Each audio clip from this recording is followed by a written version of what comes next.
오늘 은혜 받으실 말씀은 시편 54편입니다. 시편 54편 1절에서 7절까지 말씀이 되겠습니다.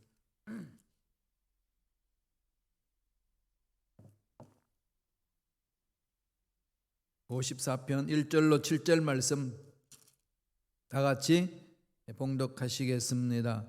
하나님이여, 주의 이름으로 나를 구원하시고 주의 힘으로 나를 변호하소서. 하나님이여, 내 기도를 들으시며 내 입의 말에 귀를 기울이소서. 낯선 자들이 일어나 나를 치고 포악한 자들이 나의 생명을 수색하며 하나님을 자기 앞에 두지 아니하였음이니이다. 하나님은 나를 돕는 이시며 주께서는 내 생명을 붙들어 주시는 이시니이다. 주께서는 내 원수에게 악으로 갚으시리니 주의 성실하심으로 그들을 멸하소서. 내가 낙헌 죄로 주께 제사하리다. 야훼여, 주의 이름에 감사하오리니 주의 이름이 선하심이니이다. 참으로 주께서는 모든 환난에서 나를 건지시고 내 원수가 보응받는 것을 내 눈이 똑똑히 보게 하셨나이다. 아멘. 이 말씀으로 하나님은 나를 돕는 분이시다라는 제목으로 은혜 말씀을 나누겠습니다. 시편 54편은 다윗이 사울을 피해서 도망다니다가 엔게디라는 지역으로 갔습니다. 엔게디라는 지역에 보면은 십강야, 집강야라고 그러죠. 우리나라 표기는 십강야로 되어 있습니다. 십강야의 숲풀 속에 숨어서 지냈습니다. 그때에 그 지역의 사람이 다윗이 엔게디 지역의 그 십광야 숲 속에 숨어 있다는 것을 알고 사울 왕에게 고자질합니다. 다윗이 블레셋 장군 골리앗을 무찔렀을 때는 다 환호했어요. 박수 보내고. 그랬던 사람들이 이제 사울이 다윗을 잡아서 죽인다고 하니까 여러 가지 일들 했겠죠. 현상금 걸다시피. 그럼 여기저기에서 다윗을 찾습니다. 그리고 사울에게 고자질하는 거죠. 뭔가 얻어먹을까 했나 싶어서. 한순간으로 이렇게 사람 마음이 확 뒤집어지는 거죠. 사람 마음이 그래요. 그래서 우리가 신뢰하고 따를 수 있는 분은 하나님밖에 없습니다. 신뢰의 대상은 하나님이에요. 사람은 신뢰의 대상이 아니고 사랑의 대상입니다. 사랑해 주는 거죠. 내가 늘 그렇게 믿었는데 그럴 수 있느냐? 이런 말들은 사람에게 필요 없는 거죠. 하나님을 신뢰하는 것. 사실 하나님을 신뢰하며 모두가 하나님을 신뢰하면은 그 마음은 하나님의 형상을 담기 때문에 신뢰할 수 있는 사람이 되는 거잖아요. 근데 그렇게 온전히 성숙하지 못했기 때문에 그런 거거든요. 성숙한 사람에 대해서는 서로 이제 하나님을 신뢰하는 만큼 그 사람을 신뢰할 수 있잖아요. 신앙생활은 그렇게 만들어져 가야 되거든요.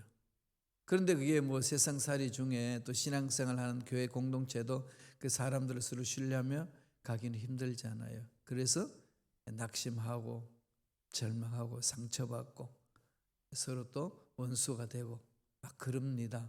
이게 조심해야 될 것은 사람은 사랑의 대상이다. 꼭 마음판에 새기시기 바랍니다. 우리가 도움을 받을 수 있고 우리가 신뢰할 수 있는 분은 하나님밖에 없다. 늘 마음판에 새게 됩니다. 이렇게 이야기하면은 되게 이렇게 사람이 정이 없고 인간관계가 엉망인 것처럼 느낄 수 있는데 그런 게 아닙니다. 오히려 더 정확히 할 수 있어요. 왜 그럴까요? 하나님을 신뢰하면은요, 하나님의 그 신뢰할 수 있는 분을 신뢰하기 때문에 그분을 닮아가잖아요. 그분을 닮아가면은 이웃에 대하여서 베풀어주는 그 사랑과 또 그 사람이 일어설 수 있도록 기다려주는 마음은 넉넉해지거든요. 그래서 온전히 내가 변화된 만큼 남을 변화시키고 또 남도 그렇게 변화되어서 점차적으로 변화되는 공동체를 만들어갈 수가 있습니다. 신뢰의 대상은 하나님, 사람은 사랑의 대상이다. 다윗이 이렇게 숨어 있으니까 다 고자질 해가지고 다 들춰놨습니다. 사면초가에 당한 거죠. 너무 힘든 겁니다. 그때 지은 시가 시편 54편입니다. 우리 시편 54편 3절 한번 볼까요? 다 같이 한 목소리 읽습니다. 낯선 자들이 일어나 나를 치고 포악한 자들이 나의 생명을 수색하며 하나님을 자기 앞에 두지 아니하였음이니이다. 주위에는 하나님을 인정치 않는, 하나님을 두려워하지 않는 사람들이 가득하다는 거죠. 사울과 다 한패가 되어가지고 다윗의 생명을 찾아다니는 이 악행자들이 득실거렸다는 겁니다. 낯선 사람들까지도 그런 악한 짓을 한다는 거죠. 도와줄 수 없는 극한 상황에 놓이게 되었습니다. 이런 걸 가지고 우리가 사면초가다 그러지 않습니까? 뭐 앞을 봐도 옆을 봐도 뒤를 봐도 꽉 막혀 있습니다. 이런 상황에 있을 때에 다윗은 어떻게 합니까? 하나님을 바라보고 신뢰하죠. 저와 여러분들이 신앙생활 하면서 이런 일들을 경험할 때 있습니다. 앞뒤가 꽉 막히고 절망적인 상황에 놓여 있을 때에 이때 우리들은 흔들리지 말고 하나님을 바라보는 거죠. 두려워할 수 있는 상황인데요, 두려워하지 말고 하늘을 바라보는 겁니다. 희망이 없는데 희망을 가지는 거죠. 절망인데 희망을 갖는 거죠. 근거는 어디에 있죠? 하나님이 살아계시니까. 하나님이 우주 만물을 창조하시고 하나님이 살아계셔서 역사하시니까 우리는 그분을 바라보면 갈 수 있습니다. 하나님은 나를 도우시는 분, 딱 만반에 새깁시다. 하나님은 나를 도우시는 분. 어떻게 도와주시나요? 첫째로 생명을 붙들어 주시죠. 내 생명을 붙들어 주신다. 다윗은 그렇게 고백합니다. 4절 한번 다 같이 읽겠습니다.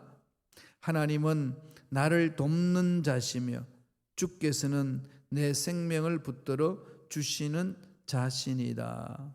나를 돕는 자, 내 생명을 붙들어 주는 자.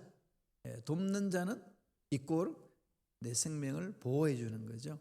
지켜주시는 거죠. 하나님이 살려주신다는 겁니다. 어떤 상황에 놓여 있든지 하나님은 살아계시기 때문에 우리를 보호하시고 이끌어 주신다는 그 고백입니다. 돕는 자, 이 돕는 자를 히브리 말로 보는 고제르로 되어 있는데 이것은 군사적인 보호, 군사적인 지원을 말합니다. 그러니까 하나님은 우리에게 든든한 지원군이죠. 어느 하나 의지할 데 없는 그런 상황 속에 있다 할지라도 하나님은 우리를 지원하시는 분이다. 그러므로 우리는 환난 중에 도움을 하나님으로부터 받는 거 아니겠어요? 그분을 바라봐야 되는 거죠. 그 훈련을 해야 됩니다. 사실 또 사면초가에 당하면은 바라볼 데 없잖아요. 사람도 없고 물질도 없고 환경도 꽉 막혔고 뭘 하나 할 수 있는 하나도 없는 상황 속에는 하나님을 찾습니다. 그때에 하나님 믿는 저와 여러분들은 두려워하지 말고 하나님이 책임져 주실 줄로 믿습니다. 이 고백하는 거죠. 하나님은 나를 도와주시는 분이십니다. 선포하세요. 자꾸. 그래야 힘을 얻을 수 있습니다. 5절 보실까요?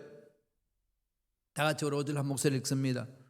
주께서 내 원수에게 악으로 갚으시리니 주의 성실하심으로 저희를 멸하소서. 주께서 원수에게 악을 갚으시잖아요. 하나님 그러셨지요. 사도 바울을 통해서 로마서에도 그랬습니다. 악을 갚는 것, 원수 갚는 것은 내 손에 있는 거다. 나에게 맡겨라 그런 거죠. 자꾸 내가 막 갚으려고 그러니까 속이 상하고 힘들고 왜 계획대로 뜻대로 안 되잖아요. 분노만 일어나는 거죠. 솔직히 내 원수를 내가 죽였다고 합시다. 속이 시원하겠어요? 순간적으로 그럴 수 있겠지만 그 이후에 뒷수습을 어떻게 합니까? 오는 죄책감, 사람을 죽였다는 죄책감, 그가 멸망받은 것에 대한 죄책감, 너무 안타깝지 않겠어요? 그래요. 사람 마음은 그렇습니다. 하나님이 그 마음을 다 아시니까 그런 일을 하지 말라는 거죠. 하나님께 맡기라는 겁니다. 내가 갚아주마. 오늘 다윗도 그것을 고백합니다. 주께서 내 원수에게 악을 갚으신다. 주의 성실하심으로 저희를 멸해달라는 거죠. 하나님은 사랑의 하나님, 자비 하나님이시지만 하나님은 정의의 하나님, 공의의 하나님이십니다. 어떤 것에도 흔들리는 분이 아니시라 공의롭게 정의롭게 심판하시는 분이라는 겁니다. 그러므로 그 하나님을 신뢰하면 신뢰할수록 우리는 힘을 얻지요. 나 스스로도 공의롭고 정의로운 삶을 살기 위해서 몸부림쳐야 될 뿐만 아니라 정말로 공의롭지 못한 세상, 정의롭지 못한 이 세상, 우리 힘이 없어서 어떻게 할 수 없는 상황에 놓여 있을 때 하나님은 행하신다는 거죠. 그 하나님을 바라보면 힘이 나지 않나요? 힘이 나죠. 마음에 평안이 있습니다. 다윗은 엔게디 그 광야에서 정말 자기를 넘어지게 하고 사울에게 고자질하고 어떻게 하든지 멸망하도록 이끄는 그 무리들 앞에 쌓여 있을 때에 참 답답하고 두렵고 불안하고 고통스럽지 않겠어요? 아무도 없고 나 혼자다 이러면은 참 힘든 상황이 주어지거든요. 그럴 때에 전능하신 하나님을 바라보는 겁니다. 하나님이 날 도와주십니다. 두 번째, 다윗은 어떻게 고백하나요? 어떤 분이라는 겁니까? 도와주시는데 내게 선한 결과를 주시는 거죠. 모든 것이 합력하여 선을 이루게 하시는 분입니다. 사도 바울도 로마서 8장 28절에서 그 말씀하시잖아요. 모든 것이 합력하여 선을 이룬다. 하나님은 우리에게 좋은 걸 주시는 분이에요. 말씀을 보실까요? 46편 6절입니다. 54편 6절입니다. 다 같이 읽습니다. 내가 낙헌 죄로 주께 제사하리다. 야훼여 주의 이름에 감사하오리니 주의 이름이 선하심이니이다. 낙헌 죄, 내바다 이 말인데요. 기꺼이 한다, 자원해서 한다, 감사로 자원해서 드리는 거죠. 하나님의 나라는 발런티어입니다. 자원하는 거죠. 왜? 하나님 사랑이 너무 감격스러우니까, 하나님 은혜가 너무 크니까. 하나님이 나를 새롭게 만들어 주셨고 예수로 인하여서 새 사람이 되었고 하나님의 백성이 되었습니다. 자녀가 되었습니다. 이거 생각만 해도 기쁜 거지요. 감격스럽습니다. 내가 하나님부터 사랑을 받는 존재가 되었다는 사실. 이것도 감격스러운 게 어디 있겠습니까? 그 감격에 못 이겨 전도하고 봉사하고 헌신하고 물질로 섬기고 그런 거 아니겠습니까? 하나님이 사랑해 주시는 거거든요. 그래서 다윗이 그럽니다. 내가 낙헌 죄로 주께 감사하리다. 제사 드린다는 거죠. 감사로 제사 드린다는 겁니다. 주의 이름에 감사한다는 거죠. 주님이 나를 건져주신다는 확신이 있습니다. 또 그렇게 다윗은 건지심을 받았습니다. 하나님의 은혜가 그렇게 임하는 거지요. 힘들고 어려운 상황이 있지만은 하나님은 모든 것이 합력하였습니다. 모든 것, 모든 것. 헬라 말로 판타 그러잖아요. 판 그러면은 모든 것, 우주적인 것 그러죠. 그게 복수입니다.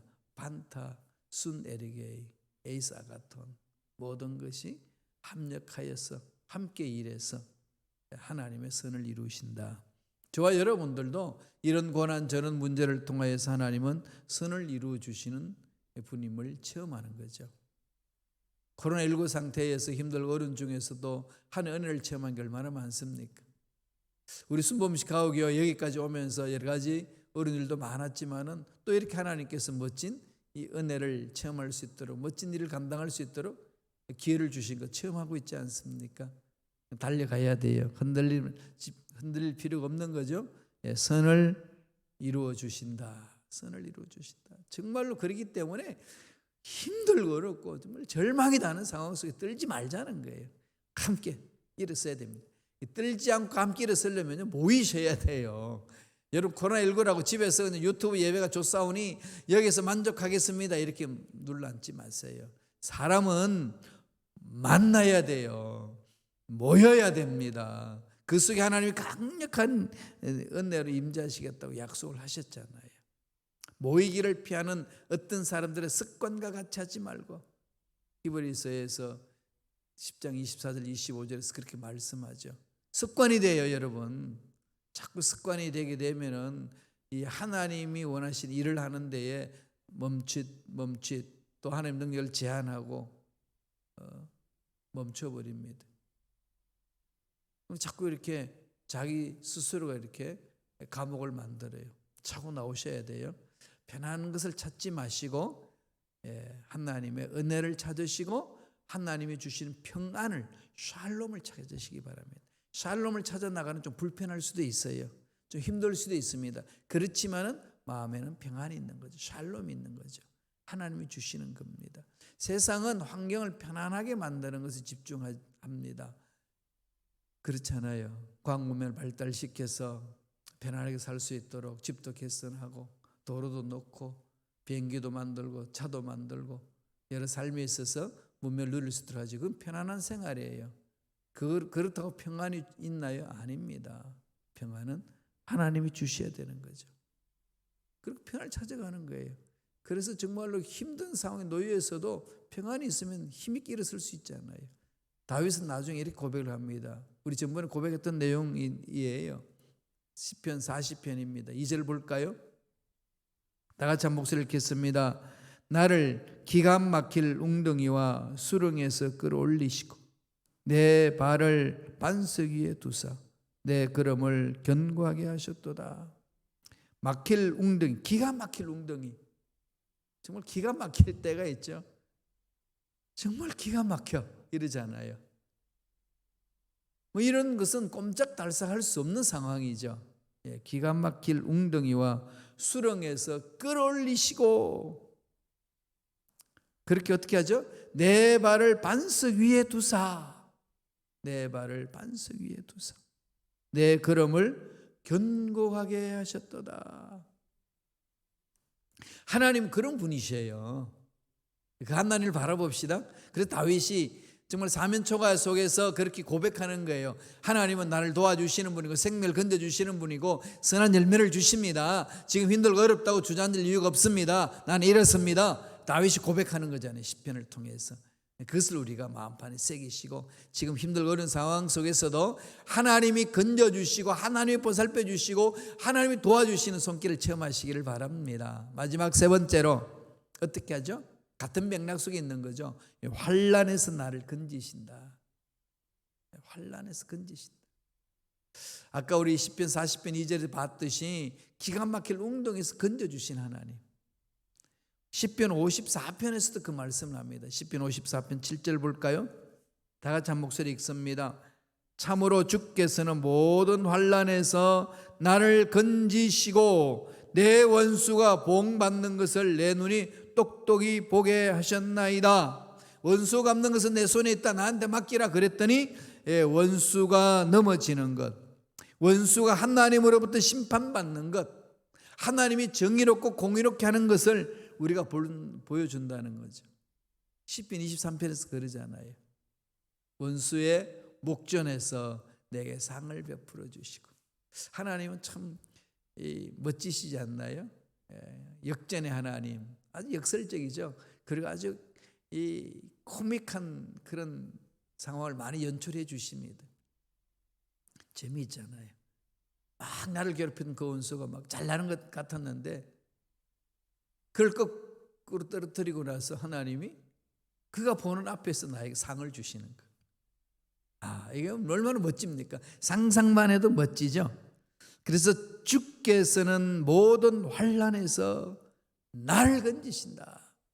모든이라고 그랬어요. 모든 환난에서 건지신다. 이 하나님 바라보니까 감사하지 않을 수가 없잖아요. 찬양하지 않을 수가 없는 거지요.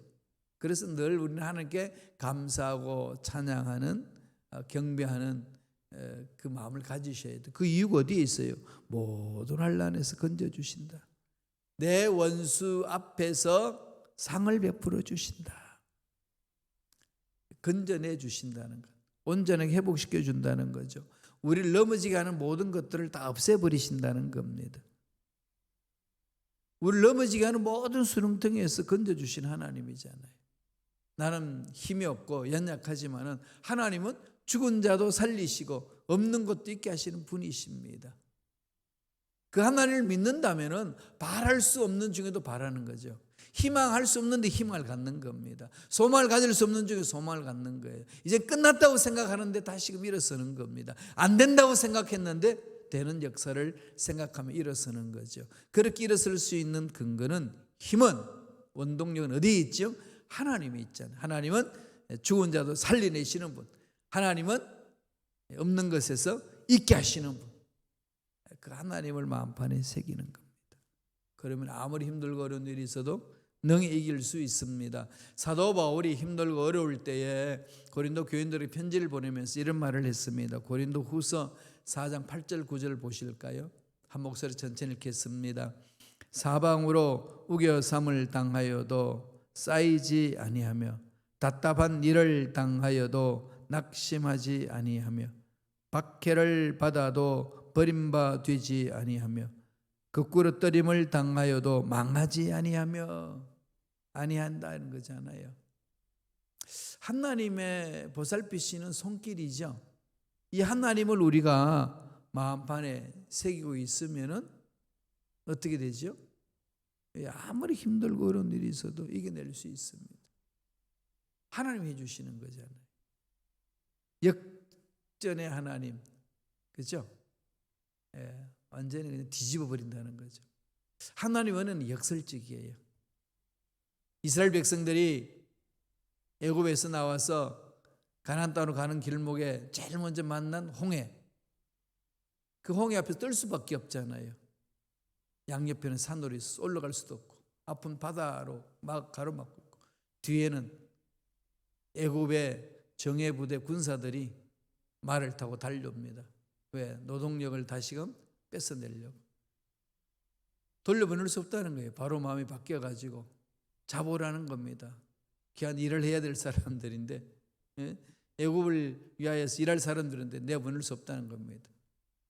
사면초가잖아요. 사면초가. 근데 하나님은 하나님을 신뢰하는 백성들에게 길이 뚫리는 것을 보게 하시는 거죠.